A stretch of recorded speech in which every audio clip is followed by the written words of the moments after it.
Y'all know I am falling in love more and more with the beautiful storytelling happening at Princeton University in All-American Homecoming, the All-American spinoff. What's good? It's your good sis Erica Vane coming to you right here on Erica Vane TV with another All-American Homecoming video. In this video, we're talking about episode 5 from season 1, and this is going to be the conversation about the synopsis for the episode titled Truth Hurts. If you're new here, go ahead and hit that subscribe button, turn on your bell notifications so that you don't miss out on any of my All-American Homecoming content, as well as All-American, because you know your good sis got all there is to know and say about All-American right here on the channel. If it's a question, if it's a theory, if it's a prediction, you know that myself or one of the other amazing subbies has brought it up and we have discussed, or we will in the future. So again, you don't want to miss out. Join the tribe by hitting subscribe. But without further ado, let's get into the synopsis. Getting answers. When the power goes out at Princeton, everyone takes the time to reveal some surprising truths to each other. Simone grapples with telling her friends about her son when she learns he will be in town for a visit, and Thea unexpectedly turns to Simone for dating advice.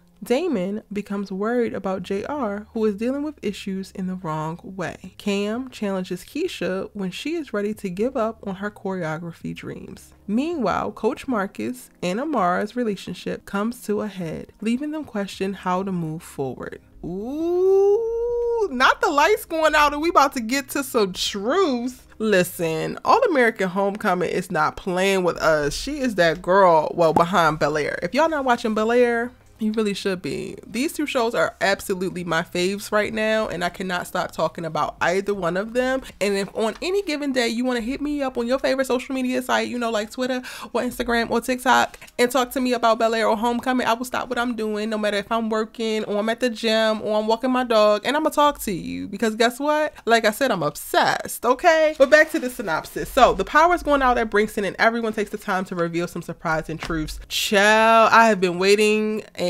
patiently waiting, honey, for when we're going to get to the point where Simone is going to start to reveal so much so about herself that she reveals to her new friends and family here at school that she has a child and she gave this child up for adoption. This is the big old invisible elephant that I feel like is in the room when it comes to Simone and Damon. They are definitely building a strong friendship. They are definitely moving towards what I could see would probably be like best friends, and it's going to come out. It has to come out at some point about her because Baby Shay is such a big part of her life. It's such a monumental decision that she made that really helped her walk into the Simone that we see today. She had to make so many adult, mature decisions at such a young age due to, you know, some of the consequences of previous decisions. And while I think giving up Baby Shay was one of the best ones that she's made, and I think it was the perfect decision for her, it was something that she grappled with and again shaped her. However, I am nervous about what this information will do for Damon, who is an adopted kid who struggles with his place, struggles with his identity, struggles with feeling loved and validated because of his experience being adopted. I mean, it doesn't help that he has a raggedy mama who's prioritizing his MLB career over his feelings, but ultimately the source of that is that he is adopted and he feels like, why wouldn't his biological parents want him?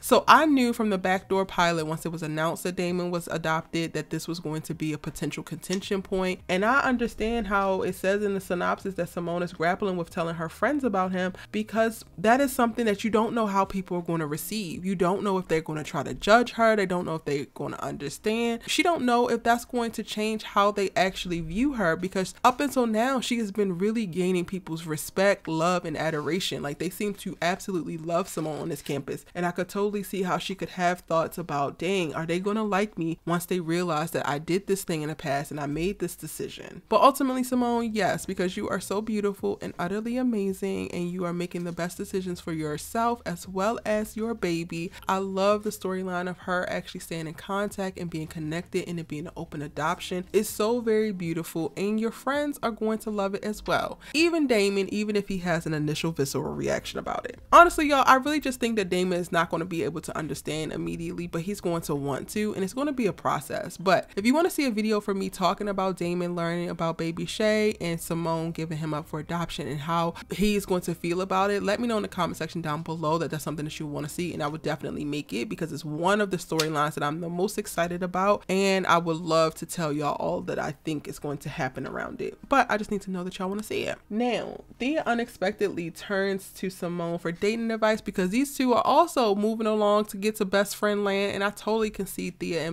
and Simone becoming BFFs by next year. Now, y'all wasn't seeing it for me in my live when I mentioned this, and yes, I am still team Jermone. I told y'all I'm going down with my ship. I don't care what is going to happen, but in the live I said that I could see Thea and Damon dating. I said what I said. Two pretty people, two little pretty light-skinned people, go ahead, get together. Other non-revolutionary acts have happened, okay? It's common, all right? It's not unbelievable, so y'all need to quit. But I know that the team Damon is heavy. Y'all DM me every single day on my necks about it. I'm still not on y'all's team. It's Damon and Simone, best friends for life. That's the most that y'all gonna get out of me. But I'm curious, is in the synopsis where we see that Simone is giving Thea dating advice, is she giving them dating advice about, girl, shoot your shot? Is she interested in Damon? We haven't seen, well, last episode 3 is where we actually get a little bit of backstory on Thea, right? And that's, you know, her birthday and all that happened, and Simone trying to throw a birthday party, and you realizing, or everybody realizing that she's lonely, right? So we don't actually get to see her interacting with anybody else aside from at the end of the episode she comes to dinner, and the only two boys there, the eligible boys there, are Damon and JR.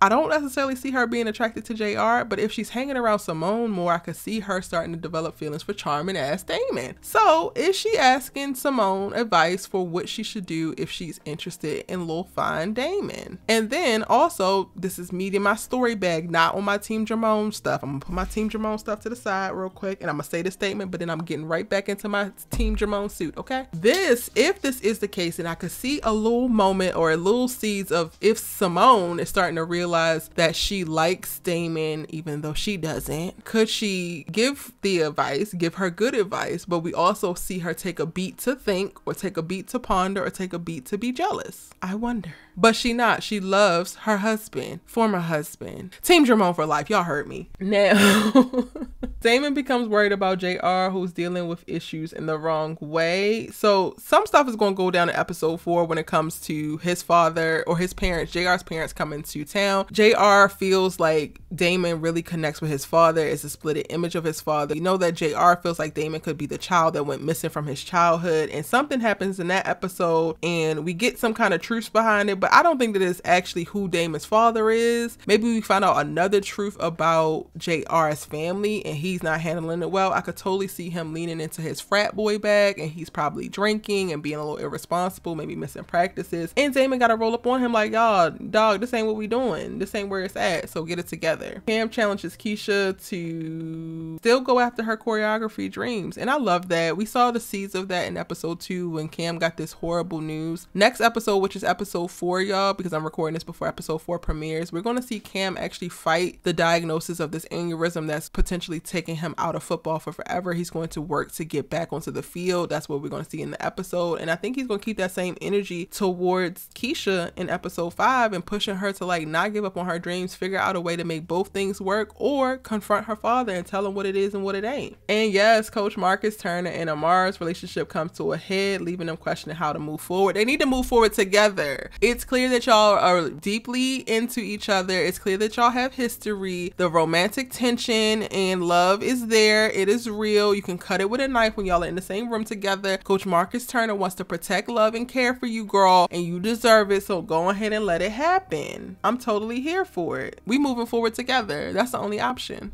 Y'all, I have all of the synopsis that we have available thus far and additional information on season 1 of All American Homecoming on ericavane.com right now so that you can go and check it out. You can always go to ericavane.com if you have a question. We are updating it daily with new information about the shows, characters, actors behind each characters, as well as film reviews and more. So make ericavane.com one of your new favorite digital destinations to check in on your favorite show, your favorite person, and keep yourself up to date. Also, if you made it all the way to the end of this video and you haven't subscribed yet, please do so now and give this video a like. Let me know what you're expecting for episode 5 in the comment section down below, and I'll see you in the next one.